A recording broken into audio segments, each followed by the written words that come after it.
Hello everyone, welcome to our channel. My name is Rohit Raj. तो आज का हमारा टॉपिक है magnetic effect of electric current. Magnetic effect of electric current मतलब क्या होता है? It means an electric current flowing in a wire produce a magnetic field around it. मतलब किसी भी वायर में अगर इलेक्ट्रिक करंट पास होता है तो एक तरह का मैग्नेटिक फील्ड प्रोड्यूस करता है अपने अगल बगल। मतलब इलेक्ट्रिक करंट प्रोड्यूस मैग्नेटिज्म। जैसे एक एग्जांपल लेते हैं, मान लो कि ये बैटरी है, ठीक है, पॉजिटिव टर्म नेगेटिव। वैसे एक इंसुलेटेड कॉपर वायर को एक बड़े से नेल्स में क्या किए, लपेट दिए, ठीक है। उसके बाद तो इसमें क्या होगा, करंट फ्लो होगा। तो यहाँ पे एक छोटा छोटा बहुत सारे नेल्स लिए, तो देखेंगे क्या कि ये बड़ा वाला नेल्स जो है इस छोटे छोटे नेल्स को क्या कर रहा है, अपनी तरफ अट्रैक्ट कर रहा है। तो यहां से हम लोग को पता चला कि जो भी करंट कैरिंग वायर है वो क्या आ रहा है, एक तरह का मैग्नेटिक प्रॉपर्टी शो कर रहा है। वहां से इस नेल्स में क्या आ रहा है, एक मैग्नेटिक प्रॉपर्टी आ रहा है, जिसके कारण वो इस नेल्स को क्या कर रहा है, अट्रैक्ट कर रहा है। It means electric current produce magnetism. Magnetism मतलब मैग्नेट। मैग्नेट के बारे में पता है आपको, ये है क्या, बार मैग्नेट। मैग्नेट में दो तरीके के पोल्स होते हैं, north poles and south poles. तो मैग्नेट वो चीज होता है जो जैसे कि कोई भी चीज को अट्रैक्ट करता है, जैसे पीसेस ऑफ आयरन को, स्टील्स को, निकल्स को, कोबाल्ट को, ये सब को क्या करता है, अपनी तरफ अट्रैक्ट करता है, ठीक है। मैग्नेटिक, और ये है मैग्नेटिक फील्ड लाइंस। मतलब कोई भी मैग्नेट के अगल बगल क्या होता है, मैग्नेटिक फील्ड लाइंस जो नॉर्थ पोल से निकलता है और किधर जाता है, साउथ पोल्स की तरफ। तो लाइक चार्जेस, यहाँ भी उनका एक प्रॉपर्टी है कि जो जैसे सेम पोल है वो क्या करेंगे, रिपेल करेंगे एक दूसरे को, और जो अनलाइक पोल्स है वो अट्रैक्ट करेंगे। इट मीन्स नॉर्थ पोल क्या करेंगे, रिपेल करेंगे, and north pole south pole क्या करेंगे, अट्रैक्ट करेंगे। तो ये क्या है, एक तरीके का मैग्नेटिक फील्ड लाइंस है जो एक तरह का मैग्नेटिक फोर्स एग्जर्ट करता है, जिसके कारण कोई भी जो आयरन स्नेल्स है उसको क्या करता है, ये अट्रैक्ट करता है अपनी ओर। और ये मैग्नेटिक फील्ड लाइन जितना एक दूसरे के क्लोज रहेगा उतना ही मैग्नेटिक फोर्स स्ट्रांग होगा, उतना ही अच्छे तरीके से वो अट्रैक्ट करेगा। तो इनका प्रॉपर्टीज क्या होता है, पहला प्रॉपर्टीज तो जाने कि ये नॉर्थ से निकलता है और साउथ में जाता है। दूसरा प्रॉपर्टी क्या होता है कि दोनों सेपरेट होते हैं, मतलब नॉर्थ पोल और साउथ पोल, यहाँ से लाइन निकला और साउथ में गया। तीसरा क्या होता है मैग्नेटिक प्रॉपर्टी जो बहुत इंपॉर्टेंट है, कि जो मैग्नेटिक फील्ड लाइंस है वो इंटरसेक्ट नहीं करता है। क्यों नहीं इंटरसेक्ट करना चाहिए, क्योंकि अगर इंटरसेक्ट करने के बाद मान लो कंपास निडल है आपके पास, तो उस कंपास निडल में मान लो अगर मैग्नेटिक फील्ड लाइन इंटरसेक्ट करेगा, तो वहां पे इंटरसेक्ट करने के बाद डायरेक्शन दो हो जाएगा मैग्नेटिक फील्ड लाइन का, जो पॉसिबल नहीं है, क्योंकि फिर कंपास निडल एक समय पे दो डायरेक्शन शो नहीं करेगा। ओके, आइए नेक्स्ट टॉपिक जानते हैं, इलेक्ट्रोमैग्नेटिज्म। इलेक्ट्रोमैग्नेटिज्म, और इसको हम लोग मैग्नेटिक इफेक्ट ऑफ करंट भी बोलते हैं। मतलब यहां से हम लोग पता करेंगे कि कैसे इलेक्ट्रिक करंट के द्वारा मैग्नेटिक फील्ड प्रोड्यूस होता है। ओके, तो मान लो कि यहाँ पे एक ये वायर है आपका, इंसुलेटेड वायर है, पॉजिटिव और निगेटिव टर्मिनल है, ये नॉर्थ पोल है और साउथ पोल है। तो ये जो कंपास है ये क्या होगा, नॉर्थ के डायरेक्शन में रहेगा, और ये साउथ। अभी ये क्या है, स्विच ऑफ है आपका। जैसे ही हम लोग यहाँ पे स्विच ऑन करते हैं, इट मीन जैसे ही हमारा इलेक्ट्रिक करंट पास होता है, तो क्या होता है, इस मैग्नेटिक कंपास में क्या होता है, डिफ्लेक्शन होता है। मतलब नॉर्थ से क्या होता है, हल्का डिफ्लेक्ट होता है। इससे क्या पता चलता है कि जो हमारा करंट कैरिंग इंसुलेटेड वायर है वो क्या कर रहा है, एक तरीके का मैग्नेटिक फील्ड प्रोड्यूस कर रहा है, जिसके कारण ये कंपास में क्या आ रहा है, आपका डिफ्लेक्शन आ रहा है। अगर हम लोग टर्मिनल चेंज कर दें, करंट का डायरेक्शन अपोजिट कर दें, तो हमारा जो मैग्नेटिक ये कंपास है, इसमें इसका निडल्स में भी डिफ्लेक्शन क्या हो जाएगा, उल्टा हो जाएगा। अगर डायरेक्शन इसका इधर से कर दे तो इसका भी डायरेक्शन क्या हो जाएगा, आपका डिफ्लेक्शन उल्टा हो जाएगा, अपोजिट हो जाएगा। आइए अब जानते हैं, या magnetic field patterns produce by current carrying conductor. वो कितने कितने तरीके से मैग्नेटिक फील्ड प्रोड्यूस होता है। पहला होता है due to straight line. Straight line मतलब मान लो कि कोई straight line carrying conductor wire है, उसमें किस तरीके से मैग्नेटिक फील्ड प्रोड्यूस हो रहा है। तो कुछ नहीं, आप जैसे ये अंगूठा है, इसको सामने वाले डायरेक्शन में रखें, ये परपेंडिकुलर डायरेक्शन रखें, तो ये आपका जो स्ट्रेट लाइन है वो ऊपर का डायरेक्शन, जो ये एरो है वो आपका करंट का डायरेक्शन बता रहा है। तो और ये जो आपका उंगली जो घुमा हुआ है, थंब का डायरेक्शन आपका करंट का डायरेक्शन बताएगा, और जो उंगली आपका फिंगर्स बेंड हो गए हैं वो डायरेक्शन मैग्नेटिक फील्ड का बताएगा। तो ये जो सर्कुलर बन रहा है फील्ड, वो क्या है, magnetic direction of magnetic field है, ठीक है, जिसको हम लोग Maxwell right hand thumb rule भी बोलते हैं। थंब का डायरेक्शन, करंट के डायरेक्शन में थंब को रखें और जो फिंगर जिस तरफ रोटेट करा वही आपका डायरेक्शन ऑफ मैग्नेटिक फील्ड बताएगा। फिर होता है due to circular loop carrying current. मान लो कि एक तरह का ये कोई प्लेट है, ठीक है, ये प्लेट है आपका, तो इसमें ये हम लोग एक सर्कुलर लूप करंट कैरिंग लगाए यहाँ पे, जिसको पॉजिटिव और निगेटिव टर्मिनल से कनेक्ट किए हैं। तो जैसे ही यहाँ पे करंट पास होता है तो क्या होता है कि वायर के पास ये मैग्नेटिक फील्ड इस तरीके का एक प्रोड्यूस होता है, वो भी सर्कुलर ही होता है।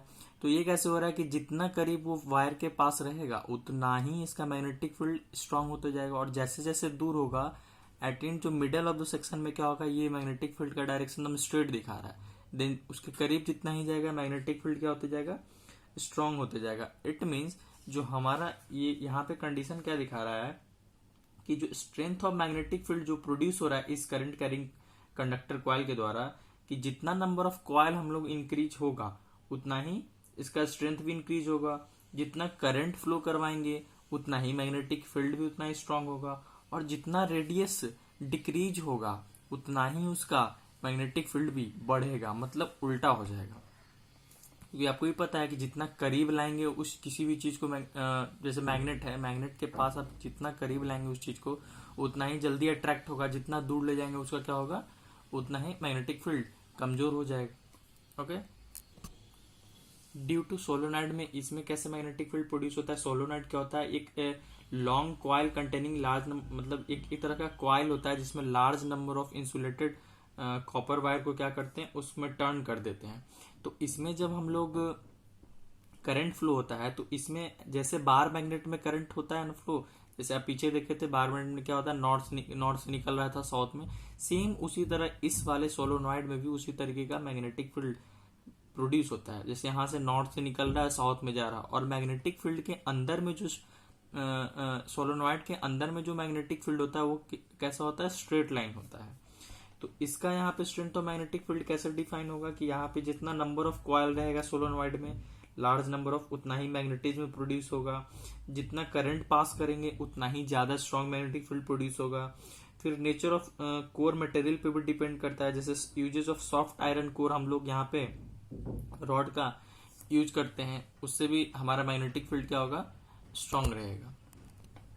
अब ये जानते हैं क्लॉक फेस रूल क्या होता है, कि मान लो कि कोई करंट कैरिंग सर्कुलर वायर है, मान लो एक तरह का सर्कुलर वायर है, ठीक है ना, जिसका एक मतलब एक पोल, एक तरफ फेस नॉर्थ होगा और एक तरफ साउथ पोल होगा। तो इसको कैसे पता करेंगे, मान लो कि अगर ये current carrying conductor circular loop है, तो मान लो अगर करंट ऐसे फ्लो हो रहा है, करंट क्लॉकवाइज डायरेक्शन में फ्लो हो रहा है, तो क्लॉकवाइज डायरेक्शन में कुछ इस तरीके से है, ये इधर से है, ये ऐसे ही करंट का डायरेक्शन फ्लो हो रहा होगा, नीचे से ऐसे आ रहा होगा। तो क्या करें, इसको ऐसे मिला दिए, तो इसको मिलाने से क्या दिख रहा है कि ये साउथ पोल जैसा बिहेव कर रहा है, यानी साउथ मैग्नेटिक पोल की तरह बिहेव कर रहा है। इट मीन जब करंट क्लॉकवाइज रहेगा किसी सर्कुलर लूप वायर में, तो क्लॉकवाइज में तो हमारा क्या बिहेव करेगा, साउथ मैग्नेटिक पोल के जैसा। और अगर वही हम करंट का डायरेक्शन चेंज कर दें, एंटी क्लॉकवाइज कर दे, मान लो ऐसे, तो देखो इस करंट कैसे बढ़ रहा है, इस तरीके से कुछ बढ़ रहा है, ठीक है, इस तरीके से नीचे जा रहा होगा। तो क्या कि इसको ऐसे करंट कर दो, देखो किस तरीके से दिख रहा है, नॉर्थ की तरीके से दिख रहा है। तो अगर करंट हमारा एंटी क्लॉकवाइज डायरेक्शन में फ्लो कर रहा है तो हमारा कौन सा फेज दिखेगा, नॉर्थ मैग्नेटिक पोल। मतलब किसी भी सर्कुलर वायर में अगर देखा जाए तो अगर सामने से, अगर क्लॉकवाइज डायरेक्शन, अगर सामने से अगर आपको ये दिख रहा है कि साउथ पोल है, तो जस्ट उसके पीछे से कैसा दिखेगा, नॉर्थ पोल दिखेगा। अगर पीछे से नॉर्थ पोल आपको दिख रहा है तो सामने वाला क्या रहा होगा, साउथ पोल रहा होगा। तो एक टॉपिक जानते हैं, इलेक्ट्रोमैग्नेट क्या होता है। इलेक्ट्रोमैग्नेट है an electric current can be use for making temporary magnet known as electromagnet. मतलब कि कोई भी टेम्पोररी मैग्नेट बनाने के लिए हम लोग जो इलेक्ट्रिक करंट का यूज करते हैं वही हमारा क्या कराता है, इलेक्ट्रोमैग्नेट। यानी इलेक्ट्रोमैग्नेट किस पे वर्क करता है, मैग्नेटिक इफेक्ट ऑफ करंट। मतलब हम लोग पीछे भी जाने थे सोलोनॉइड के बारे में कि जब लॉन्ग कॉइल सोलोनॉइड में अगर करंट पास करते हैं तो किस तरह का मैग्नेटिक फील्ड क्या करता है, वो प्रोड्यूस करता है। तो उसी तरह यहाँ पे ये हम लोगों ने एक सॉफ्ट आयरन कोर का यूज किया है और उसके ऊपर कॉइल, एक इंसुलेटेड कॉपर वायर को राउंड किया तो इससे क्या हो रहा है, यहाँ पे मैग्नेटिक फील्ड क्या हो रहा है, बहुत लार्ज हो जा रहा है सॉफ्ट आयरन कोर के कारण। इस सॉफ्ट आयरन कोर के कारण क्या हो रहा है, मैग्नेटिक फील्ड का जो फोर्स है वो बहुत ही ज्यादा हो जाता है ड्यू टू इंडक्शन। ठीक है, तो यहाँ पे जो इलेक्ट्रोमैग्नेट कहते हैं किसको, इलेक्ट्रोमैग्नेट, तो यहाँ से डेफिनेशन आप समझ जाएंगे कि इलेक्ट्रोमैग्नेट क्या है, एक long coil of insulated copper wire है उसके अराउंड, जिसके कारण जब इलेक्ट्रिक करंट पास होता है तो क्या होता है, इसमें एक मैग्नेटिक फील्ड प्रोड्यूस होता है। तो अब बोलेंगे सर कि सॉफ्ट आयरन कोर का हम लोग यूज क्यों करते हैं, तो सॉफ्ट आयरन कोर का यूज हम लोग इसलिए करते हैं कि जब हम लोग देखो इलेक्ट्रोमैग्नेट को एक तरह से हम लोग टेम्पोररी मैग्नेट भी बोलते हैं, क्या बोलते हैं, टेम्पोररी मैग्नेट बोलते हैं। क्यों, क्योंकि सॉफ्ट आयरन कोर का यहाँ पे इसलिए हम लोग यूज कर रहे हैं कि जब वेन तुम अब इलेक्ट्रिक जो करंट है अगर उसको बंद कर दो तो ये अपना क्या होता है, मैग्नेटिक प्रॉपर्टी थोड़ी देर में लूज कर देता है। मतलब जितना देर करंट रहेगा उतना ही देर ये अपना मैग्नेटिक प्रॉपर्टी शो करता है। स्टील को ये सब को हम लोग इलेक्ट्रोमैग्नेट में यूज नहीं करते हैं, क्योंकि अगर करंट ऑफ करने के बाद भी क्या होता है, ये एक तरह से परमानेंट मैग्नेट जैसा बिहेव करता है, मतलब वो बहुत लंबे समय तक उसमें मैग्नेटिक प्रॉपर्टी रहता है। ठीक है, तो फैक्टर इस पे कौन कौन सा इफेक्ट करेगा कि जो नंबर्स ऑफ मतलब एक तो नंबर्स ऑफ टर्न्स इस पर डिपेंड करेंगे, नंबर्स ऑफ कॉइल क्या है, जितने ज्यादा होंगे उतना ही ज्यादा इसका मैग्नेटिक इफेक्ट ज्यादा होगा, करंट भी बढ़ाएंगे उतना ही इसमें ज्यादा मैग्नेटिक इफेक्ट होगा। तो आइए यहाँ पे डिफरेंस देखते हैं परमानेंट मैग्नेट और इलेक्ट्रोमैग्नेट में क्या क्या डिफरेंसेस है। तो हमारा परमानेंट मैग्नेट जो होता है, किसी भी बार मैग्नेट को क्या बोलते हैं हम लोग, परमानेंट मैग्नेट बोलते हैं। और इलेक्ट्रोमैग्नेट क्या होता है, एक तरीके से इसको हम लोग क्या बोलते हैं, टेम्पोररी मैग्नेट। क्या बोलते हैं, टेम्पोररी मैग्नेट बोलते हैं। क्यों टेम्पोररी मैग्नेट बोलते हैं, क्योंकि जब किसी सर्टेन ड्यूरेशन के लिए आप इसमें इलेक्ट्रिसिटी पास करेंगे तो वो मैग्नेटिक प्रॉपर्टी शो करेगा, बट जैसे ही आप स्विच ऑफ करेंगे तो अपना मैग्नेटिक प्रॉपर्टी खो देगा। इसके केस में क्या होता है आपका कि जो मैग्नेट प्रोड्यूस करता है वीक फोर्स ऑफ अट्रैक्शन होता है। क्या होता है, वीक फोर्स ऑफ अट्रैक्शन होता है परमानेंट मैग्नेट के केस में। और आपका इसमें क्या होता है, वेरी स्ट्रॉन्ग मैग्नेटिक फोर्स, क्योंकि इलेक्ट्रिक करंट के द्वारा वो प्रोड्यूस होता है वेरी स्ट्रॉन्ग। जितना इलेक्ट्रिक करंट बढ़ाएंगे उतना ही ज्यादा मैग्नेटिक फोर्स स्ट्रॉन्ग होगा, तो वेरी स्ट्रॉन्ग मैग्नेटिक फोर्स। फिर क्या होता है कि इसका हम लोग स्ट्रेंथ क्या है ना चेंज नहीं कर सकते, strength can not be change, strength change नहीं हो सकता है, अभी बताए थे आपको, कैन नॉट चेंज। और इसका स्ट्रेंथ हम लोग चेंज कर सकते हैं बाय चेंजिंग, इसका स्ट्रेंथ चेंज कर सकते हैं बाय चेंजिंग, आपको पता है करंट बढ़ाकर, मान लो by changing number of coils बढ़ाकर एंड ऑल्सो करंट बढ़ाकर। ठीक है, दो चीज बढ़ा के बढ़ सकते हैं। फिर इसका जो पोलैरिटी है ना, इसका पोलैरिटी क्या है, यानी नॉर्थ और साउथ पोल फिक्स है, पोलैरिटी फिक्स्ड। इसका पोलैरिटी क्या है आपका, फिक्स है, नॉर्थ जिधर है उधर ही रहेगा, लेकिन इसके केस में पोलैरिटी फिक्स्ड है, पोलैरिटी इज नॉट फिक्स, क्योंकि ये करंट पर डिपेंड करता है। तो करंट का डायरेक्शन जिधर से देंगे उधर से, मतलब करंट का अगर डायरेक्शन चेंज करेंगे तो मैग्नेटिक जो इसका पोल है उसका भी डायरेक्शन क्या होगा, नॉर्थ। मान लीजिए अगर पहले पॉजिटिव की तरफ नॉर्थ था उधर और निगेटिव की तरफ साउथ था, तो अगर आप डायरेक्शन को चेंज कर दे रहे हैं, flow of direction of current change कर रहे हैं, तो हमारा मैग्नेटिक पोल का भी डायरेक्शन क्या हो जाएगा, चेंज हो जाएगा। Okay, thank you.